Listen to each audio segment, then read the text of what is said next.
part of my series on the A to Z of Aspergers and Autism. The letter we're going to be discussing today is... Why is my thing so far down? Oh my gosh.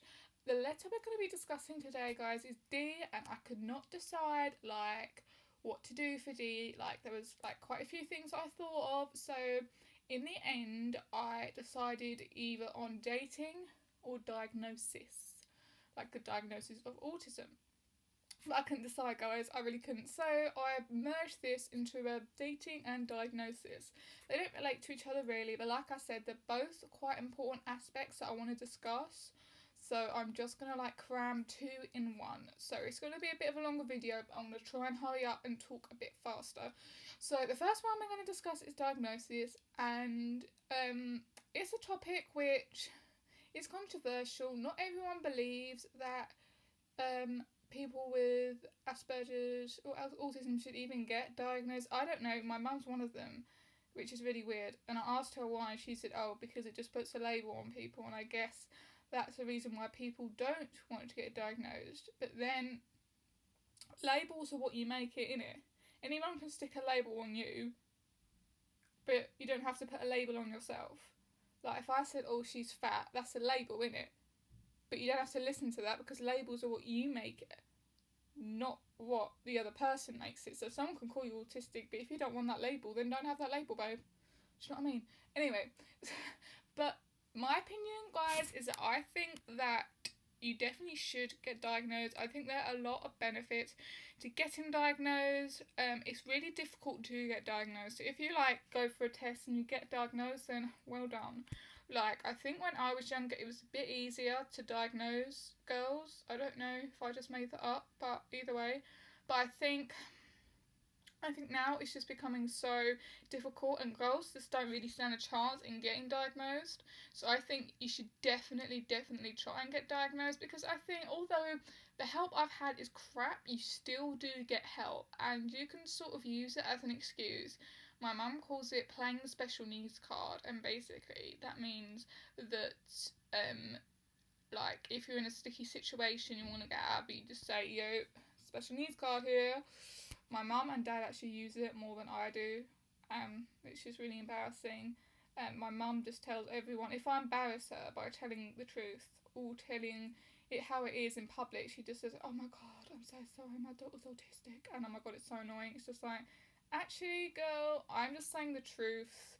You know, people can't face the truth, and it's really annoying. But anyway, I'm getting really off topic. But yeah, back to the diagnosis. So personal story now, guys. I was diagnosed when I was 7 years old.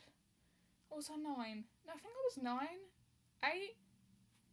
Something. Was it 2004? 2004 rings a bell at Great Ormond Street Hospital in London. And I don't know if I actually knew what was going on. I've actually got a video of it, of me being tested by this woman. She's still there now, Rebecca something. She's still there now anyway. And this guy, David Scoos, Professor Scoos. Anyway, he's still there now, guys. So, I'm going to give him an honourable mention, because I met up with him again recently, and he's a really nice guy, you know. But anyway, so, yeah, I got tested and stuff. I remember them asking me how I brush my teeth. I don't know why that was relevant, and I just looked to my mum, because I was just like, help me. And I don't know, that's the only one I can remember. And in the video they asked me about what friends I had, what I did with them, etc. And yeah, it was a secret filming. Obviously my mum knew about it, but I didn't, and I kept on looking at the camera. And yeah, I don't know why it was secret for. I don't know why they did that.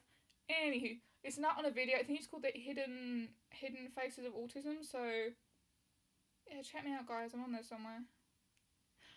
If you got it. So yeah, I think I don't actually remember what happened. I remember that I also got diagnosed with dyslexia on that day as well. I think. Yeah, I think it was I got diagnosed with dyslexia, which is hand-to-eye coordination. Oh, D could have been for dyspraxia as well. Oh my god, there's so many D's going on, guys. Basically, dyspraxia is hand-to-eye coordination. It's actually quite common in people with autism. But anything to do with your hands, you can't really do, writing, drawing, playing an instrument. I've got a lot better. But because of my dyslexia, when I do exams and stuff at uni, I have computer and stuff, and I had a computer for my GCSEs as well, so it's definitely worth getting diagnosed with that. Why is my that eye looks so much bigger than that eye? It isn't actually bigger, guys, it just looks like it. Anyways, I've got a snap on. So the second topic we're going to talk about is dating, and I can't pretend I'm an expert in this field, guys. I'm definitely not going to pretend I'm an expert, but I'm going to try and give a little bit of advice mixed in with a bit of a personal story. You know, this is how I roll. So, oh my gosh, men. I struggle with men. I'm not gonna lie. I just struggle with them. I think it's probably because the men that I've been with. Oh my god, my eye looks so demented. Why is it like that? Yes, I think it's just because the men I've been with are like not horrible. I just, I think inexperienced. They get their ideas from watching pornos on the computer, and they just struggled with the relationship probably more than I did. And I'm talking about two different people. Can't mention any names, and I've got to try to stop myself from mentioning any names. So the first one I went at. What? This is like something come up on my screen. The first boy I went on a date with was when I was 14 years old, and it was a fail. You can read about it in my book, guys. Link below, bitches. I won't go too much into it because I don't want to say things I regret, and it's easier, so much easier to write down things than speak them. So why is my hair now a mess? So yeah, it was difficult. I mean, my mum dumped him for me, and my mum blocked his number. He meant well, but he also was autistic, but he was very mildly autistic, but then severely at the same time. Like, he was like me, really. He was literally like me, but a male version. But he had ideas. We were like, what, 14? He had ideas, and he didn't filter those ideas. The ideas he thought, and then they just came out. Very disturbing, guys. I've been put off a lot of things now because of those particular comments, and you know who actually measures their pubic hair. He does, apparently. Anyway, and he got the wrong thing. He said centimeters instead of millimeters, so he said it was like that long.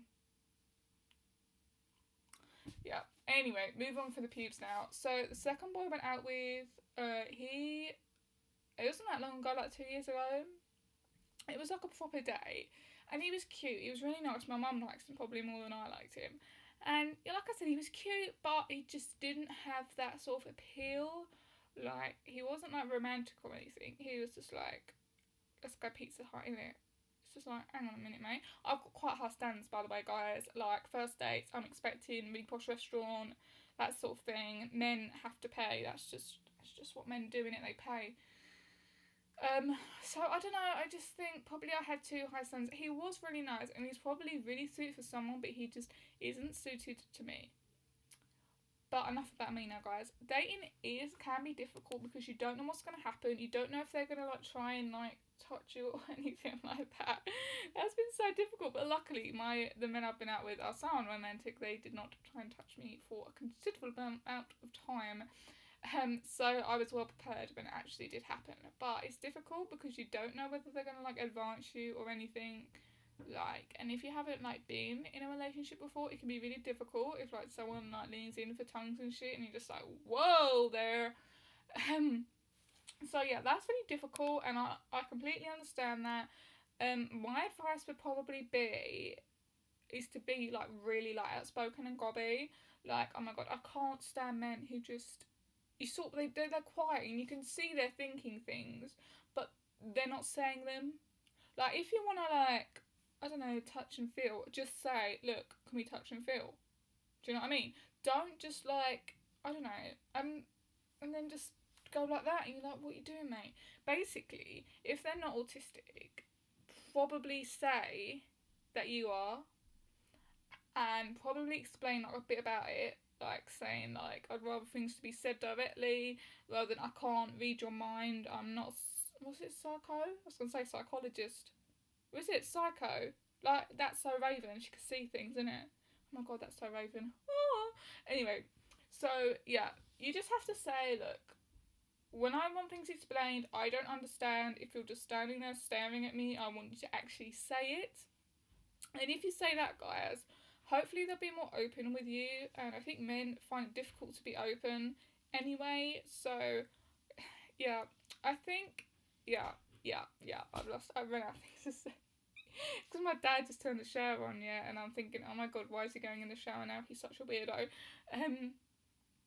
But yeah, I think definitely give dating a go, guys. But definitely like spruce yourself up a bit. Do you know what I mean? You've got to make a good first impression.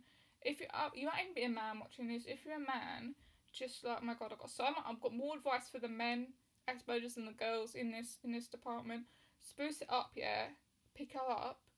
If you ain't got a car, learn to drive. Say she looks nice even if you don't. That's one thing they're going to struggle with. Pay for everything. And that sort of stuff, do you know what I mean? Just simple gestures, you know, like, that are going to be, like, appreciated by girls, especially with Asperger's syndrome. And if you want a tonguer, just ask before you tongue, do you know what I mean? Like, people say, oh my god, no one asks. And I was like, well, I ask. More like, people ask me, like, anything from, like, tongues to actually, like, sex. Just ask. Apparently no one asks for sex. I wouldn't be like, I don't understand, like, the move and all the atmosphere and everything. Yeah, I appreciate being asked. So, note to self, future boyfriends, I like to be asked, directly asked. Yeah, oh my god, I'm going far too far now. Anyways, guys, that's pretty much it. I know it's been a bit of a scrambled, like, is it a vlog? I don't even know what I'm doing. Is it a vlog? I don't know what I'm looking that way for. No one's there. Yeah, I think, yeah, vlog. Yeah, I think that's a vlog. Anyway, I hope you enjoyed this vlog, guys. I don't even know what I'm going to do for E. I'm really stuck on E because E's a vowel in it, so it's not often at the beginning of the word. Oof, that's really annoying. So, guys, if you have any suggies, please post them down below for, like, any letter, because by the time you comment, I might be on already, like, letter M or something like that. Thanks so much for watching, guys. Please like, comment, subscribe, all that jazz. Thank you for my subscribers that subscribed. I really appreciate it. I'm more than happy. Like, I'm not saying I'm an advice guru or anything, but, like, if you guys want some advice, drop me an email at hannahbarlettauthor@gmail.com. Just link in below. And, like, I appreciate, like, emails and stuff, even if it's like, my god, what do I do? Like, you can be like frank with me. I don't really get offended by anything. Like, if you want to, like, talk about something personal, you know, everything is confidential. I got Data Protection Acts 2006, like, written on the back of my hand. Thanks so much for watching, guys, and I'll see you in the next part. Bye!